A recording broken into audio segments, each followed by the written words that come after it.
Hey everybody, it's Zach from Myshire Farm. Today we were going to talk about Q&A for taking care of quail, taking care of quail chicks, incubator issues, hatch rate, things like that. So I'm going to give just a couple of tips, and if there's any questions, go ahead and start asking, and then we'll finish up. And then we'll do another video tomorrow. About what our topic will be for next week. And Papa will be doing a topic next week. So if you guys have any ideas, leave it in the comments, and we'll go from there. But I get quite a bit of questions concerning uh, incubators. So you do want them to rotate. I'm not saying you necessarily have to. I did see a post the other day saying that they did an experiment. They put half in the incubator and did not rotate, the other half in the incubator that did. They had a much better hatch rate with the ones that they did not turn. And so you can do it however you want. I'm completely cool with that. There's more than one way to do things. But we always rotate so that nothing gets stuck on the sides or stuck at the bottom or whatever. It just seems that they typically become healthier long term. So we recommend that you do rotate. Um, George that lives on the farm now, he put some in and he only rotated once a day, and I think he had like an 84% fertility rate, 87% fertility rate. I can't remember. Um, so we've always at least turned 3 to 4 times a day. Now we have an automatic turner that turns every 3 hours. Um, and our fertility rate has stayed at 87% for years, 84 to 87%. I can't remember which number it is. Um, so we always recommend to rotate. Again, if you guys have any questions, feel free to ask. I will get to them after these tips. The second tip would be the temperature really can't fluctuate very much. So a lot of people ask me, um, uh, the temperature needs to be 99.5 degrees Fahrenheit. It really doesn't need to be fluctuating at all. Now, if it does fluctuate, if there's a power outage, if there's whatever the case may be, if something happens, I had a lady last week, 2 weeks ago, I can't remember, but she called me just frantic and was like, I just looked and my temperature was 106 degrees and I looked like 12 hours ago and it wasn't, so I don't know. And I'm like, everything's gonna be fine. And most likely, well, she's supposed to keep me posted, but most likely everything will be fine. Not that big of a deal, but if it fluctuates throughout the entire time, then typically you have major issues. Now, if your humidity fluctuates, you still have a good chance. But ideally, your temperature needs to be 99.5, and your humidity, we recommend 45% to 50% during the turner point, during the first 14 days, during the actual incubation. And then at lockdown, which goes in for the last 3 days, we recommend 65%. Now, another question, another tip that I have for you is everybody says, don't overthink it. But I get a lot of people that are like, is the day that I put them in, is that day 0? Is that day 1? Do I put them in on day 14? Do I put them in on day 15? How does that work? So we put them in, technically, we put them in on day 1. After day 14 is when we put them into lockdown. So we technically put them in the morning on day 15 is what we do. And we seem to get best results with that. There was another tip I had. I really got behind today. Usually I got things set up and I had some things I wanted to try as far as how the camera was and everything like that. But I literally just finished in the quail barn, like maybe 30 minutes ago. And I just didn't have time to set everything up today, guys. Oh, so the first couple of years we were doing this, we were collecting the eggs, we were putting the eggs in. I'm sorry, somebody texted. I tried to read it and lost train of thought. Uh, so we were collecting the eggs before we were putting them in the incubator. We were spraying them, just a mist with a little squirt gun, water bottle.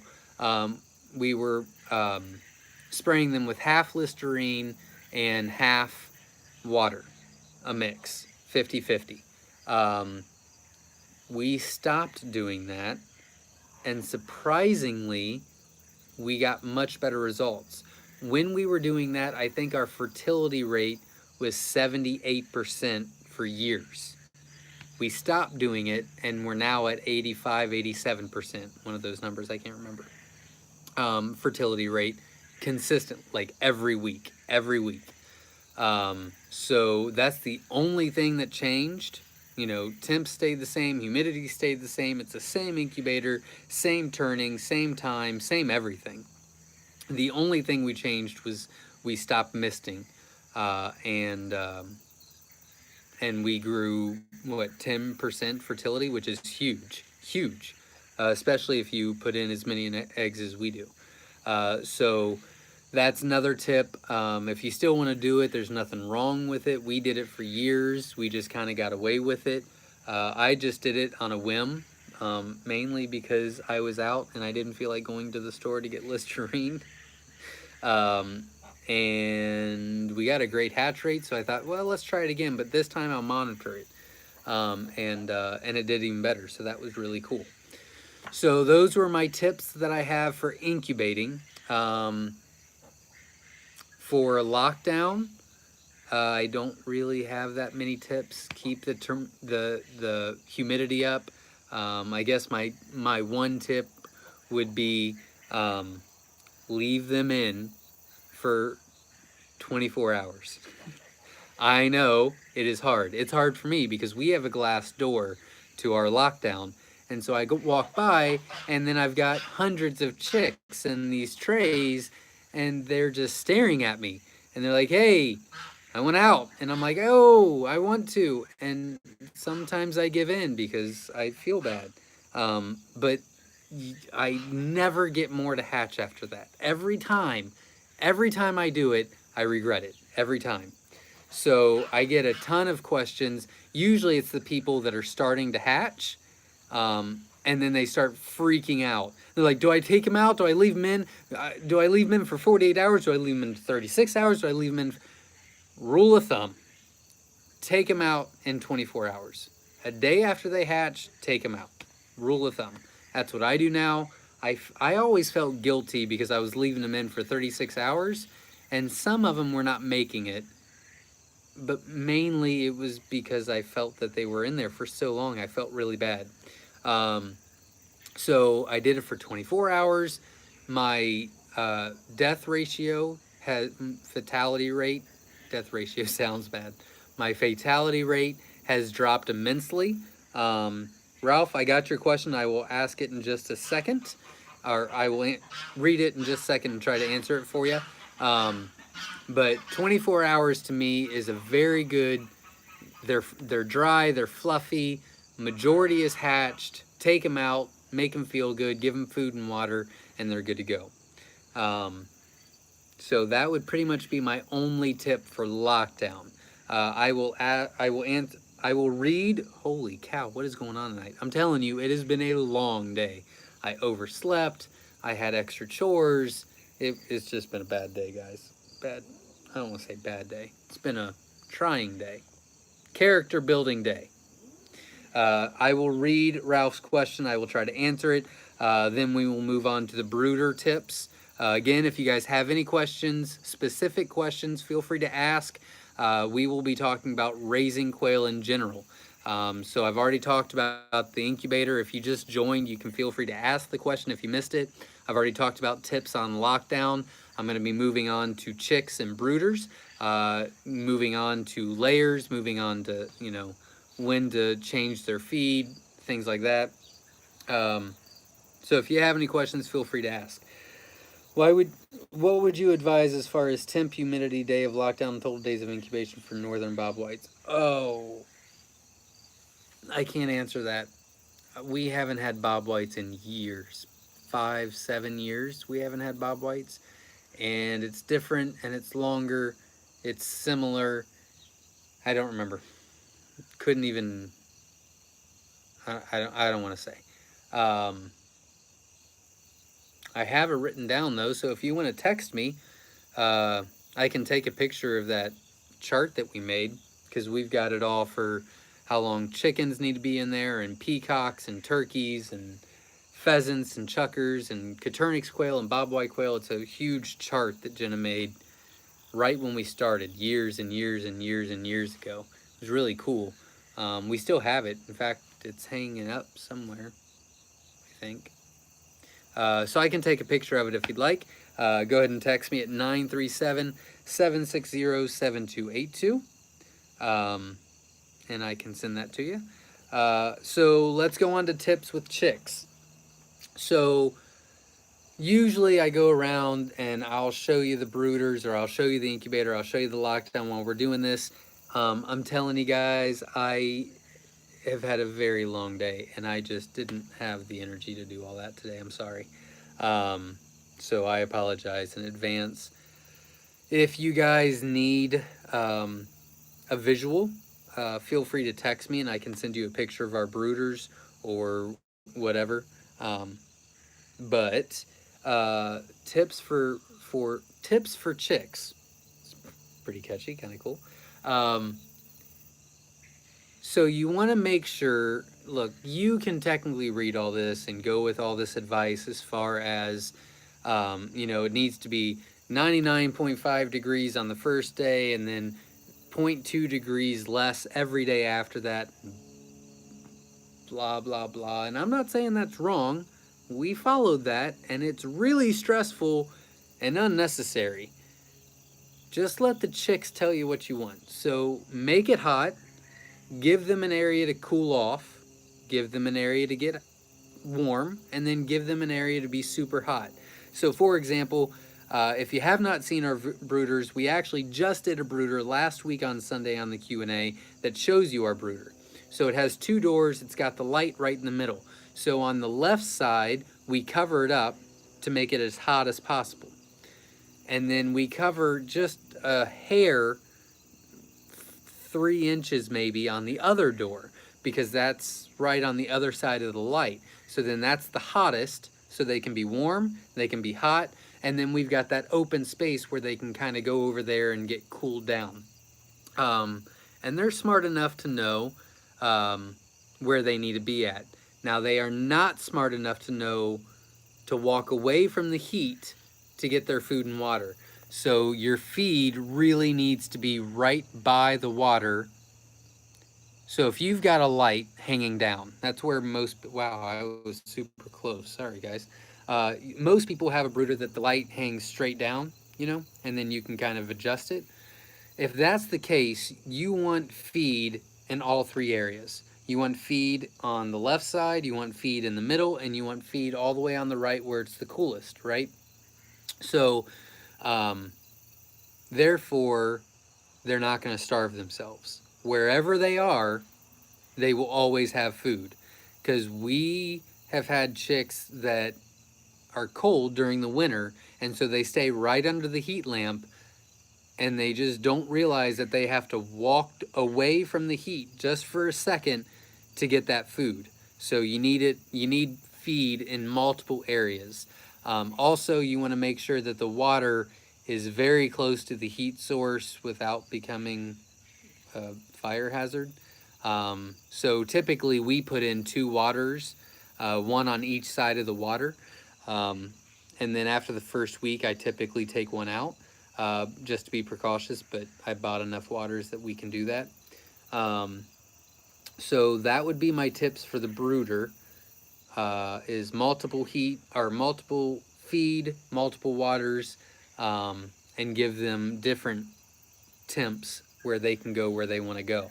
I have noticed that jumbo wilds, or jumbos in general, typically don't like to be as hot as the standard quails.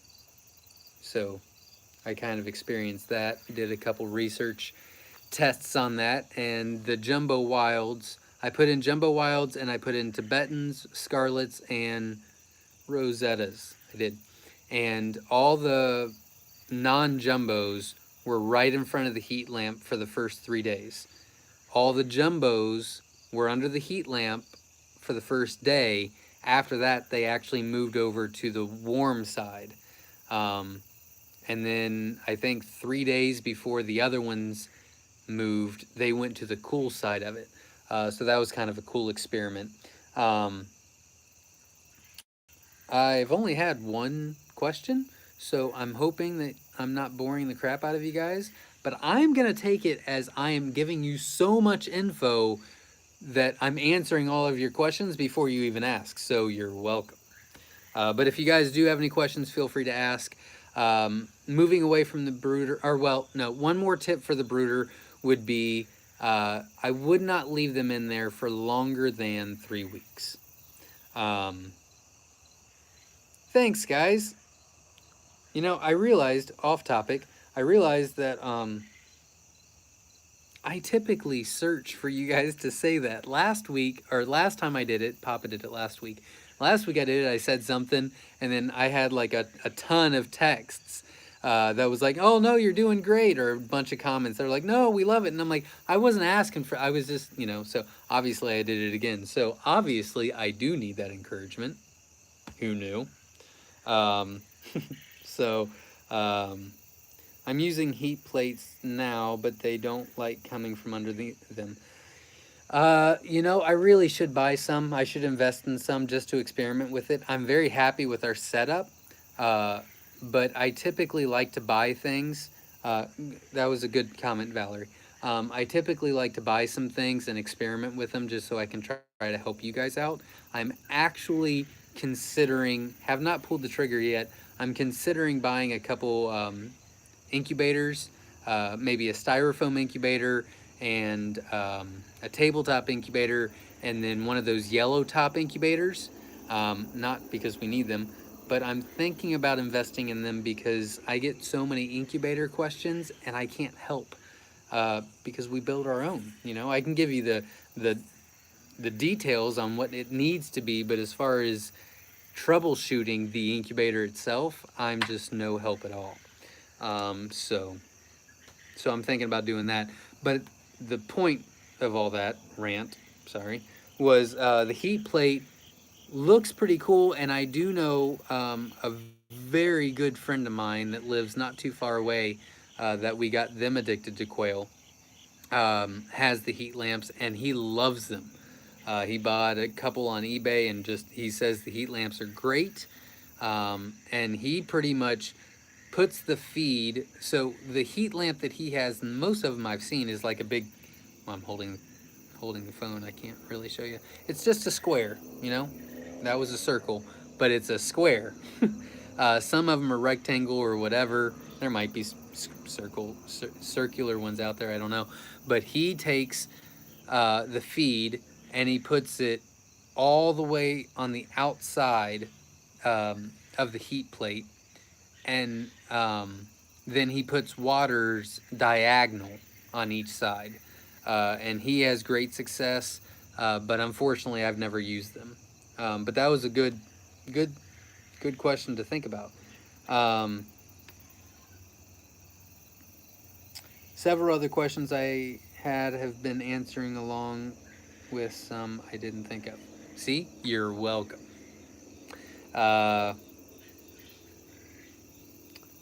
For safety reasons, don't like lamps. Absolutely. I completely understand that. I completely understand that. We've got a method now. I honestly, truly, if we had to do it all over again, I probably would figure out how to use the heat lamps in all of our brooders. For sure. But we kind of got a system down. Wow, I'm really thirsty. We kind of got a system down, and we just stayed with it. But that makes complete sense. And if any of you guys have a really good answer to the heat plates as far as getting them out, feel free to share. I can read it off, or you guys could read it too, I guess. um, when do you take heat away? I'm a little different. I don't necessarily. I don't know if you should take my advice on this. All right, so what I do is I explain to you that, and hopefully you guys saw the video from last week about our brooders, okay? So I'm going to assume, which you never should do, I'm going to assume that you guys know what our brooders look like, right? So it's got the wire on top, and it's got the two doors. And so when they start moving over to the cold area that is not covered, I cover up the whole thing and I turn the light off. Typically, that's at about 2.5 weeks. I've always taken the heat off of them, except for major winter times. I've always taken the heat off of them at 2.5 weeks. Now I have covered them up completely, so there's not a draft. But I always like for them to be off the heat lamp for at least a half of a week, 3 to 4 days, before I ship them out. And I ship them out at 3 weeks. So I've always done that. But I've kind of got a method on how I do it.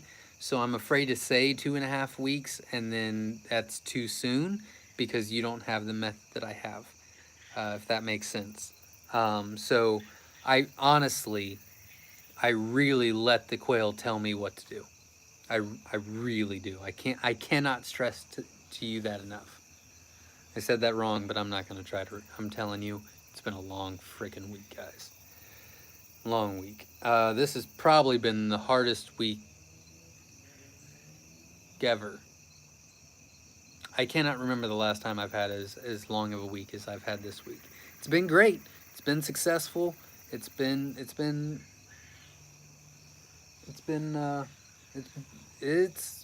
building me, you know? And that's the way we should look at things, you know? If it's a bad day, it's a character building day. If it's a good day, then let's build on that, you know? But it's been a long week. When do you take heat? I just answered, well, I kind of answered that, sorry. Keep making it higher and then take away just adjustable legs. Yeah, for the heat lamps, that's a great idea. Hello, would you by any chance know of quail feed provider for the Monroe? I do not. No, they're local. They're local. I don't. I'm gonna get ridiculed on this answer, but I don't think I really care. Haters are gonna hate, right? So, the only feed that I have had issues with, not me personally, but a bunch of my customers, I have had probably 12 to 15 customers in the past 6 months. And we've went through all the steps because the chicks are dying at a rapid rate, a huge fatality rate. And we've went through heat. We've went through, you know, space. We went through all the steps. The only thing that everyone had in common was it was Purina brand. Almost every single one of them, well, I've told every single one of them change the brand. Try a different feed just to make sure it works. I don't know. But out of those 15 people, seven of them have called me back and said everything's fine now. So I don't know if it was a time thing or if it really was, but other than that, I know no other brands because we custom make ours. I get them local from feed, from, you know, local feed stores. So I don't know national brands at all, and I should get familiar with that, and I'm sorry. But I do know that I would not recommend Purina However, I do know that it's very popular. I do know that people that carry it, I'm sure I will get ridiculed on this, and they say that they'll never have issues. I'm just saying, from the people that I've talked to, there's been issues. So, um, sorry, I can't be more help. One of my hens died because get eggs stack. Do you know how to treat it to save them? Um, yeah. So I'm assuming you're saying that the hen died because of prolapse. Um, in fact, somebody blasted me on YouTube 5 or 6 days ago saying that I'm the only person in the world that doesn't recommend or recommends lowering your protein once they become layers. Um, so I'm going to explain that by this question. Prolapse typically happens because a calcium deficiency. Also, if you're getting soft eggs or not complete white eggs or complete plain eggs, it's usually a calcium deficiency. So make sure that your calcium is high. Sometimes unfortunately that happens. But we put in electrolytes in our waters on a routine basis to help the hens produce the eggs and be able to deliver the eggs without struggling.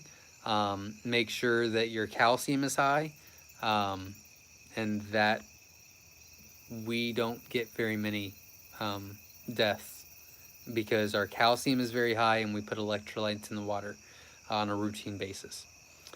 So that should help. Um,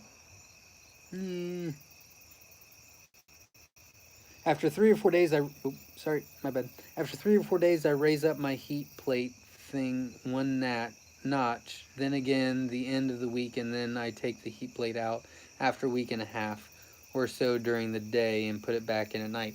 That's also true. That's great advice, Jeremy. Can I ask you with that? Hopefully, you're still on. Do you take them off the heat completely at about 2.5 weeks? So you said that you take the heat plate off a week and a half and then put it in at night. So would you say that you put it in at night for about a week? Just curious, just to see if that matches up to what I do. But good advice. Mine are inside the house for about 3 weeks. Yeah, sure. Absolutely. Watching from Australia. Hey, welcome. And really appreciating all the information. Thanks again for all your effort. You're welcome. We're friends, right? I'm going to tell you something. So we've been doing this for, I don't know, 4 weeks? 1, 2, 3, 4, 5 weeks now, I think. I believe it's 5. Plus, the week before that, I did it every day for a week to start this program off. And I'm getting a lot of, honestly, I'm getting some haters too. And it's irritating the crap out of me, but what are you going to do, right? But I am getting a lot of positive feedback, which is really helpful for me, and I really appreciate the feedback. Honestly, I do. And today was the first time that I was kind of dreading getting on here, just because I still got things to do after this, and I thought, oh my God, I'm behind, and then I have to do this, and then there was a fiasco in the new barn that I had to take care of, and then I've got a doctor's appointment tomorrow morning, which means I have to get everything done early, and it just, But the reason I said all that is because I'm very happy that I did this, because I like talking to you guys. So thank you for showing up, and thank you for contributing. Thank you for asking questions, and thank you for everything, honestly. It is definitely worth it. So awesome. You are from Australia. That is really cool. I don't even know what time it is there, but that's really cool that you're showing up. That's really awesome. I like the character building statement. I shall steal it. Yeah, so it's a character building day. Or when I read nasty comments on my YouTube channel or my Facebook page or my whatever. They are character building comments, not negative. I'm I'm really into this whole big positive thinking thing. Not like psycho crazy on it, but I do think it really helps, you know? I think your mentality really dictates a lot, you know? Um, Not to get all morbid, but unfortunately I've lost some loved ones in the past. And it's funny because every doctor and every nurse, you know, they always talk about that positive vibe, you know. Oh, well, you know, he really or she really believes that they're going to make this, and you know, so there's hope. And it's like that positive mental attitude is the most important thing according to the doctors and the nurses that I've dealt with at the end of life, or when you're struggling physically, in a health way. And uh, and so it's just we should do that all the time, you know. So again, rant that has nothing to do with Quail, and so you guys are probably bored out of your mind. Sorry. Is Neutrina owned by Purina? Need to look into that. Oh, I don't know. I've not heard anything about that. Actually, the Purina that I was talking about was the uh, Purina Game Bird Chick starter. I know that's not the right name, but I bet that they can't have a lot of game bird starters. They can't. There's not a lot out there. So that is the exact one that I've had that people have had issues with. I don't want to say Purina is bad. I don't want to. I feel bad for saying that. I'm just saying it seems as though there might be something wrong with that feed. I don't know. Probably gonna get sued now. We can't get any feed above 19% protein in UK. That is not great. Um, I mean, once they're layers, it's not a big deal. But getting those jumbos up to weight, that 19% hurts you a little bit. But um, you know, the PhD doctor that is a game bird specialist told me, look, it is 60% genetics and it is 40% feed. So, you know, just keep doing a really good breeding program, um, and you can overcome that 19%. Be a little bit harder, take a little bit longer, but you'll get there. And you know, if you do it right, then you'll be the best there is. So, have you noticed egg slumps due to change? Have you noticed egg slumps due to change? We switched feed brands and production almost stopped. Yes, that's true. That's what will happen. The same when we switched lighting. And again when they ran out of water for part of a day. Yeah, so um, quail are very particular. So it's funny because I can honestly say that quail are super easy to take care of, right? I can also say that they are also really difficult to take care of because they need routine more than anything I've ever experienced in my life. Routine is really good for me. It helps my business, it helps my personal life. You know, I like routine. I like knowing how things are going to go. I like knowing when I'm going to do things. I like all that, right? But man, if I get out of routine, if I forget to turn the light off, or if I wake up late, or if I don't feed at the same time, man, they take it out on me. So yeah, when you change feed, when you move them from maybe a grower cage to a layer cage, or if you know you want to pressure wash the cage out, so you put them in a cage and you put them back in the next day or whatever, or you change feed, or the water runs out, or there's a water leak and so you have to turn it off for a couple hours, whatever the case may be, man, they will get you. Like they will show you that they are not happy. So that is completely normal. They love routine more than anything else. So try to keep the same routine for them, and they will be happy and they will lay. 2.5 minutes, 2.5 to 3 weeks, and I take the off completely.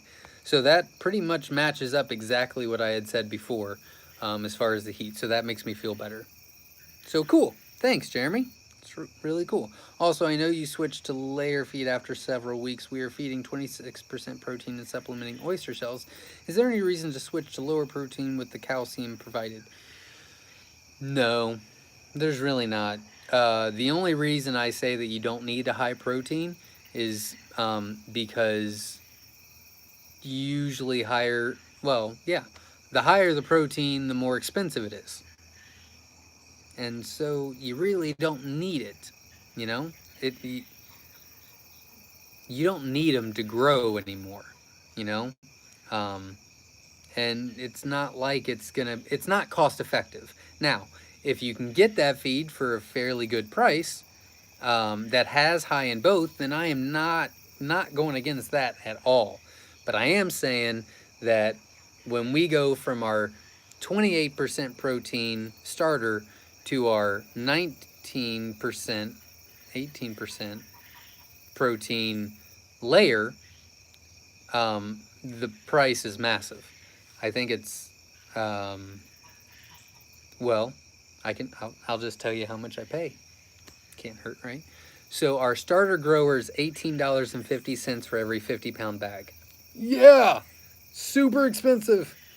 Kills me every time I do my budget. Oh God, it hurts. It really, really hurts. $18.50 a bag. And that's buying in bulk for my starter grower. It is $11 maybe for my layer feed. That's lower in protein. So, yeah. I wish I could go cheap and do that the whole time. I'd be able to lower prices or have more sales or whatever the case may be. But I'm telling you, I've seen the results in this really good feed. It's been dramatic. It's been dramatic with the colors. It's been dramatic getting the colors to a larger weight. It's been dramatic in my jumbos. It's been dramatic in egg production. I mean, it's just, you know, they seem to lay sooner.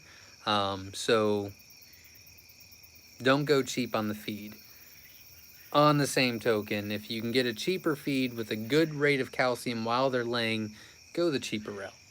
Is all I'm saying. What do you think about using a shot of apple cider vinegar in the water? I have heard a lot of people do it. I have never done it. Nope, I lied. We did do it. We did do it. I think I was working full time. And honestly, I don't know. I know that they just wanted to do it to do it and see how it went. But I don't think they wrote down any results. And that was before I was fully invested. So yeah, but I know a lot of people do it, and it seems to be really good for them. We use different stuff. You know, I use the electrolytes and things like that. I feel like I control that a little bit better. But yeah, absolutely. Anything to make them happier is thumbs up. Self-love you need to absolutely, Valerie. As always, another great info pack show. Thanks. Sorry I have to run, but I will catch the reply. Thanks so much for the giving of your time. Have a great evening. Awesome. Thank you. Isn't Bob White a great name of a quail guy? Yeah, I just realized that. I saw that it was Bob, but I never read it. Pretty clever. I like it. I like it. Oh. These sweat bees this year they've just been out like crazy. I mean, more than I've ever experienced. All right, so if you guys have any questions, feel free to ask. I do have a couple more tips that I can give you along the way. Where did I leave off before we started all communicating? I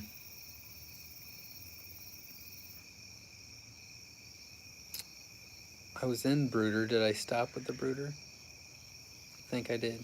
So yeah, so where I left off was I got to get up and go get my drink. Where I got off was, the time. So we've kind of already talked about that, 2.5 to 3 weeks. And that's typically when I take the heat off.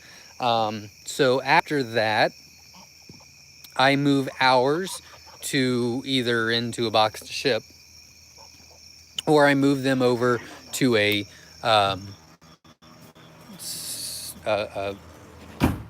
grow out cage. Sorry. Obviously, I cannot walk and talk and think at the same time on my way back to sit down. So I move them over to a grower cage. The reason we put them in a grower pen is because it doesn't have the bottom, so like our layer cages, obviously there's an opening for the eggs to come out, right? The grow out cage obviously does not have that. And it's all the way down, so it's just securing that nothing can get in and they can't get out kind of thing. Again, if you guys have any questions, feel free to ask. I am back on track. So we put them in a grow out pen, and we just transition them to everything right then. So the only difference between the grow out pen and the layer is it's all the way down, so it's completely covered. So they can't get out or get stuck or something can't get in there or whatever. And then the second is they are not on a slope. They're just plain, but it doesn't seem like they affect them. It affects them at all. But the feed is where it's going to be in the layer cages. The water is the cups that we use, and they're in the same place. It's in a 3-tier just like we use, so it's we pretty much just transition to them to that. The reason I leave them separate, and you don't have to, but the reason I leave them separate from everything else is because I typically like to take a lot of information before I put them in layer cages. So for example, I want to know how much my silvers weigh, at 8 weeks. Or I want to know how long it takes for my jumbos to start laying eggs, or whatever the case may be.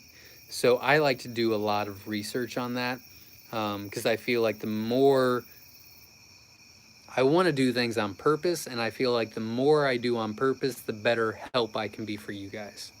And if I'm going to do this, then I should be an expert at it. If I'm going to sell all over the U.S. and things like that, and try to give advice, then I should know what I'm talking about. So, how many per square feet in a grow up? We still only do the 3.5.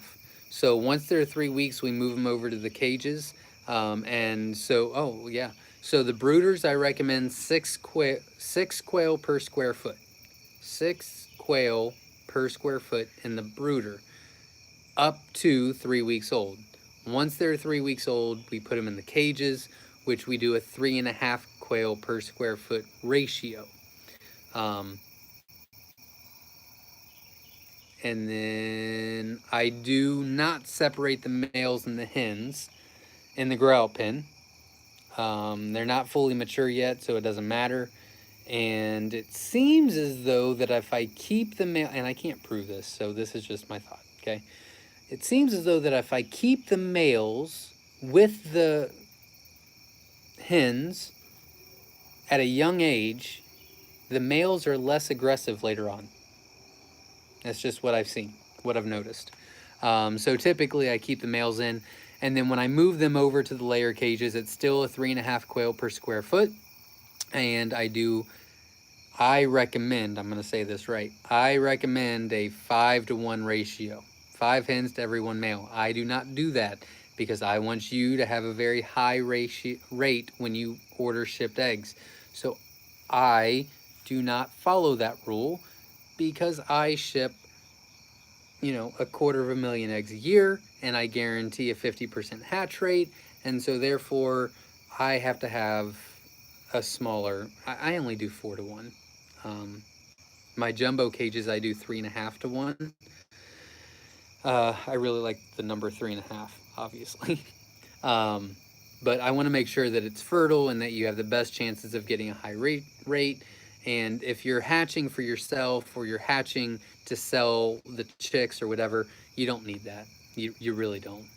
5-to-1 ratio is perfect. But that was a good question. And I think that's all my tips. I've got one more. So I've got a question. If you guys do have any questions, feel free to ask now. I will answer this. And then I got a couple announcements. And then I'll see you tomorrow. Last week I forgot that it was Monday.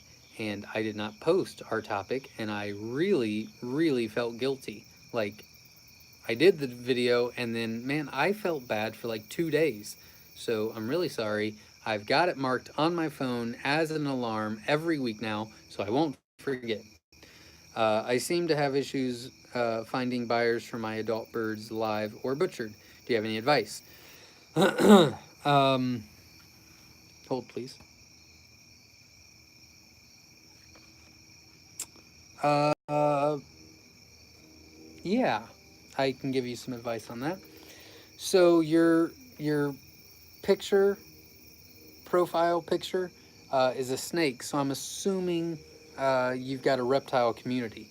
Um, I can't stress enough how important the reptile community is to starting out. We went to all kinds of reptile expos the first couple of years, really.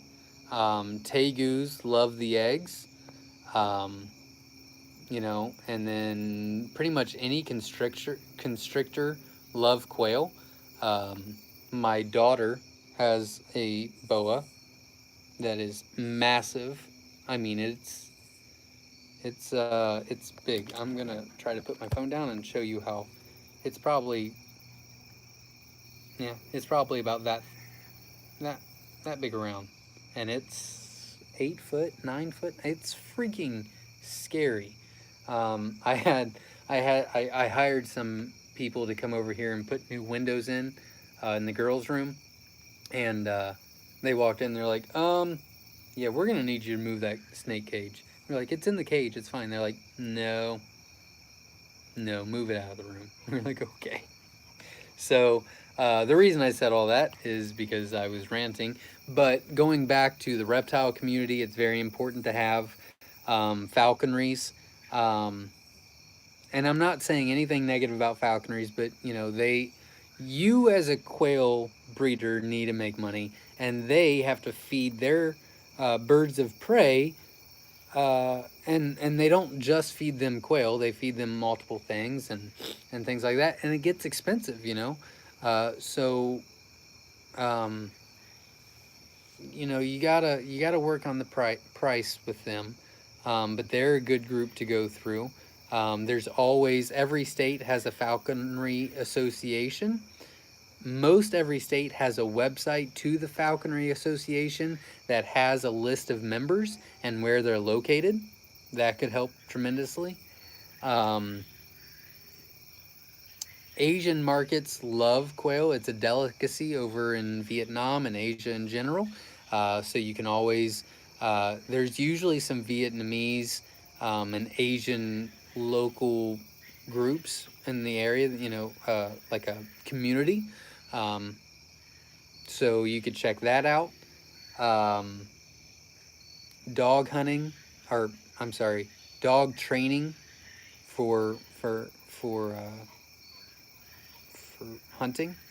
Um, we've got a little bit of everything. I've talked to you guys before numerous times about that wheel or that pie. I think is the example I used. Have a slice for everything, and we really do have that. I mean, we've had three falconry owners, three falcon owners show up this week to buy males. We've got males on our website that if you don't want to raise your own, we'll send you some that are ready to butcher. We sold some of those this week. Well, I shipped them out last week. Our dog trainer guy is supposed to be showing up um, Tuesday, I think, to pick up a couple, and we sold some butcher this week, some butcher quail. So really, every piece of our pie, we've taken a piece out of this week. The only one we haven't is the reptiles, but I actually have someone that I'm supposed to be calling back um, to work something out. So, yeah, though, as far as I know, and I'm sure there's more options. Quail is kind of like bubblegum shrimp. You can go on and on and on about how many ways you can sell it and stuff like that. Um, but those are the ways that has worked for us. So falconry, um, reptile, boas, or constrictors in general, um, dog training, Asian markets, um, farmers markets. Yeah, you got to get yourself out there and keep working it. Took us years to get rid of our males. Took us That was the hardest part of it. Hardest part of this entire um, journey that we're on with quail was getting rid of all the males, and it took us years. Um, my first batch of quail I hatched out, I had a male that killed one male and injured two others as soon as they turned 6 weeks. It was bad. My second set of eggs I got from you, I separated them. Yeah, so typically you will get some males that are just genetically hostile. And some people are not going to like this, but you should call them immediately. Don't put them into your breeding program. I wouldn't even put them into your bachelor pad because they're just going to scalp everybody else. It's just like people. Some people are just mean, you know? And so there's some quail males that are just mean. Actually, there's some hens that are pretty bossy and they don't take any crap. In fact, they're kind of bully. They're bullying sometimes. I don't know how to say that right. Anyways, it doesn't really matter. So yeah, next time I would definitely butcher the males that are aggressive right away. I know I'm going to get some feedback on that. That's going to be hostile, and I'm sorry. It's just the way that it is. Um, do I understand correctly that you grow to 10 weeks before you consider full growth? Yes and no. For the males, yes. Or for the males. For the jumbos, yes. For all the colors, I consider it at 8 weeks. But I haven't had a batch of quail not lay before 8 weeks, or not lay after 8 weeks in years. All of my quail lay between 6 to 8 weeks, and it never takes that long. The jumbos I stay in because the jumbos, technically, a jumbo is anything that's over 10 ounces at 10 weeks. And so I weigh them at 8 and I put them in the cage, but then I reweigh at 10 because I want to know the final result. So, yes, at 10 weeks for my jumbos, I consider them full grown and I do not weigh them again. All my standards, all my colors, I weigh at 8 weeks, and I don't weigh again.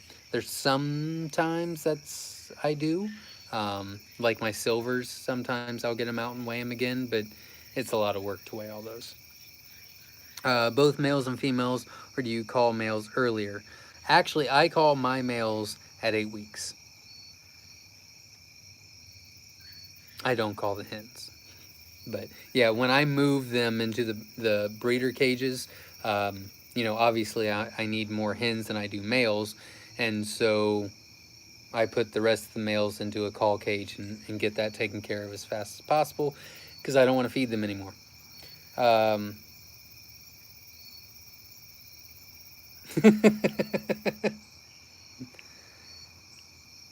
yes, it is a huge snake and it's terrifying. Um, I will, I will, I will make sure that Alyssa gets the snake out. Maybe tomorrow. I'll have Alyssa get the snake out tomorrow for my topic for next week, and we'll show you that snake. It is awesome. What is a good time for butcher? I butcher mine at 8 weeks. Um, I haven't had a huge experience with them being tough at 10 weeks, but they definitely start getting aggressive. If you've got a male cage, um, if you've got a bachelor pad, they typically start getting super aggressive with each other around 8 weeks. Um, and I think all the picking on each other makes the meat a little bit tougher. So I've not seen, with my experience and my numbers, there is not a huge jump in wait from 8 weeks to 10 weeks. It's definitely not financially worth it on my part um, to do that. So I butchered 8 weeks. Hello, Scott. The UK isn't quite ready for that pie. I sell eggs that's hard enough. Sure, sure, I understand. One step at a time. You can be the pioneer though. So get your all your eggs in a row, and you got this. Ralph, what would you not Ralph. Ralph asked, what would you consider a fair starting price to start out at for selling eggs and birds? Um, 2 weeks ago, I believe, the Q&A was about selling and marketing and advertising, and I went into depth about pricing. I would recommend you watch that. I will give you an answer now because that would be rude not to, instead of just saying go watch this. But I got to put the phone down for a second, guys. I got to take a drink. I got it, and then I never drank out of it. But pricing, it's a very complicated thing.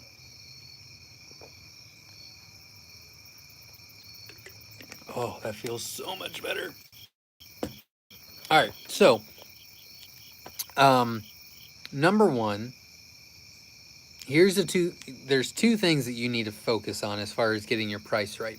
Number one, you need to know exactly how much it cost you. How much did it cost for all the startup stuff? Did you build your own cages? If so, how much did it cost? Did you buy your cages? How much did it cost? How much is your feed? How much does each quail eat?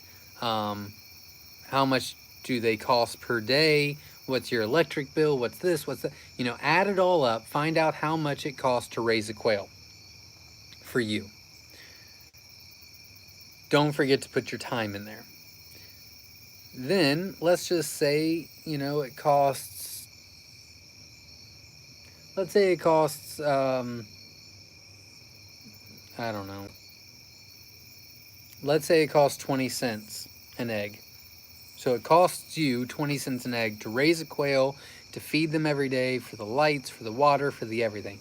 Let's just easy math. Let's say it's 20 cents a day, not your labor. Well, the market is different everywhere, but virtually, because we ship everywhere in the US, 50 cents for hatching eggs is kind of a standard. I do have 7 or 8 colors that are $1 because they're rare and it took me years to develop, and because, right? Many different reasons. But 50 cents is kind of the standard on pricing for hatching eggs. So that would give you 30 cents profit. To me, that's fair. Now, if you're telling me that you live in New York and expenses are very high and it costs you 40 cents an egg, well, then 50 cents really wouldn't be worth it. So you're going to have to go higher, So that's the first thing that you want to look at is expenses versus profit. The second that you want to look to is what is the market around you? What will the market allow you to do, and what are you comfortable doing? So there's a lot of people that I talk to that are starting out or that have started out because there is no market there. No one sells them. They are the pioneer of that area. And so they pretty much pick their price. Now, it's very important. If you are that person and there is not a market around you that you can judge on and take that off of, you have got to put a lot of thought into this. So the prices that we came up with are very detailed. We charge $7 a hen for multiple reasons. It takes a lot of effort, a lot of work, a lot of time, a lot of space, a lot of energy, a lot of feed, a lot of equipment, a lot of everything to get a quail that is good quality, shipped to you. Therefore, it's $7 a piece. The straight runs, I can sell a little bit younger, and I'm not sexing out. And so I sell them for $5. The eggs I sell for 50 cents. The rares that have taken me much longer to produce and duplicate and so on and so forth are $1. And so I can explain all of my prices because we really took a lot of time. I mean, probably more than what we should have. We took days deliberating on what prices should be. We didn't just throw numbers out in the air and say this is what we're going to do. So good question. I can't really tell you what you should do and what your prices should be. I don't feel comfortable with that. I don't know your area. I don't know your market. I don't know where you're at. But those would be the two things that I would consider doing, looking into. I agree. When the hens hit maturity, they call... I agree. When the hens hit maturity, they can be very nasty. Once you get a settled group, it is easier. Absolutely, 100%. And that goes back to me butchering at 8 weeks and not 10. Yep. How do you call your extra males? Well, majority of my calls are butcher, such as human consumption. So we call and then we defeather, we pluck and we pluck, and then we gut and then we freeze, and they are for sale or we eat them. And then I would say 20%. I don't butcher. I call and freeze for falconry, raw dog food, and things like that. Good question. Mine is a hobby. Anything I can make is a bonus towards feed. Absolutely. And that's good. And Valerie, it seems as though that you know exactly what you're doing. I would say, if it was me, my goal would be for the quail to 100% completely pay for themselves plus 10%. So that's one way that I would come up with the price that I would sell. Now, that being said, if you've already started out, it's really hard to change your prices after that. But I think maybe I've met one person that was way underpriced. I mean, way underpriced. I think they were selling eggs. They were selling hatching eggs for 20 cents. And then they called me and was like, I'm not making any money. I don't think it's worth it. And I said, it is a time restraint. And then it turned out that they were selling their eggs for 20 cents and it was costing them 12 cents an egg. And no, they weren't making any money. So other than that, everybody's pretty fair. I've seen some people that are pretty high priced, and they seem to sell, so more power to them. I am the type that I would rather be fair priced and have a ton of customers than being high priced and having a small amount of customers. That's just how I've always been. I like being busier, so that's why I've never looked into major corporate accounts or major commercial accounts, because that's not fun for me. That's not how I want this business to go. It'd be easier, but I don't want to do it that way. So good thought. It's never going to happen here. Sure, I understand completely. So my last tip is when to switch feeds. So I switch my feeds at I now switch my feeds at 10 weeks for jumbos and 8 weeks for standards, because that is when I move them over to the breeder pen. So, if you've got colors and you want them to be a little bit larger, go ahead and keep it on for 10 weeks. And then, I say that from the beginning of week 9. So we're gonna say Sunday is the beginning, or Monday is the beginning of week 9.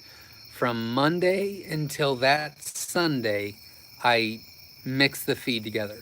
So the first time I feed is the starter grower, and then the second time I feed is the layer, and then so it's a smooth transition because they're typically already laying eggs, and in that case, they typically don't stop laying. So someone had mentioned earlier, I changed feed and they stopped laying. If you transition them and do a half and half, they typically don't stop laying. So that is my last tip for the night. There is no other questions. I appreciate everyone that joined. I appreciate all of your guys' feedback. There were some really good tips that you guys gave, so that is really cool. I think that we should get involved with that a little bit more. As far as you guys communicating with us, I don't know how to do that. I am looking into taking a class on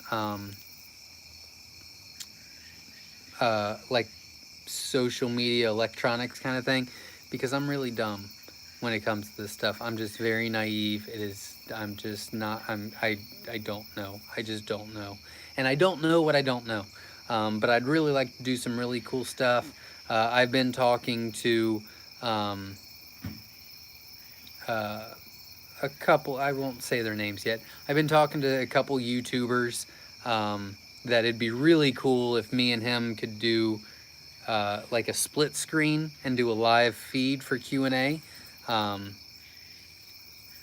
I think that would be really cool, but I don't know how to do it. And so there's just a lot of ideas that I got out there that I want to do. So hopefully better things to come. I think Joe meant, what method do you use to call them? Not sure. Oh, that makes sense. That makes a much better question. I really should do a video, another video. We've got a couple videos out there. We've got, I think, 2 videos on how we butcher. The only difference from the last video we posted is that I do not cut their necks anymore. I pull their heads off. It's just easier and faster for me. They bleed out better. That's just how I do it. And then once I do that, I put them upside down, they bleed out, and then I put them in the water and dunk them in there, and then I put them into our plucker and put the water on it while they're going around, and then I put them behind me in a bucket, and then everybody else gets the rest of the feathers off and opens them up and gets all the stuff out. And then the 2 big girls wash and quality check, and then bag and vacuum seal. In a nutshell, that's how we do it. All right, so we got one more question. Don't undersell your authenticity. Thanks. Your openness and genuine nature is part of your draw. Keep being you. Hey, appreciate it. Thanks.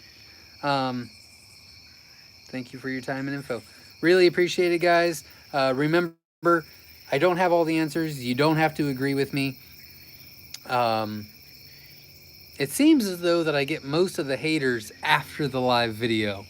You know what I'd really like to do? Off topic, and I'm sure you guys are bored out of your mind, but off topic, I would love to get someone on here. I would love to do a debate on, I always get negative feedback on YouTube or whatever, saying that I don't know what I'm talking about or whatever. I would love to do a screenshot of a live video of me and them debating back and forth.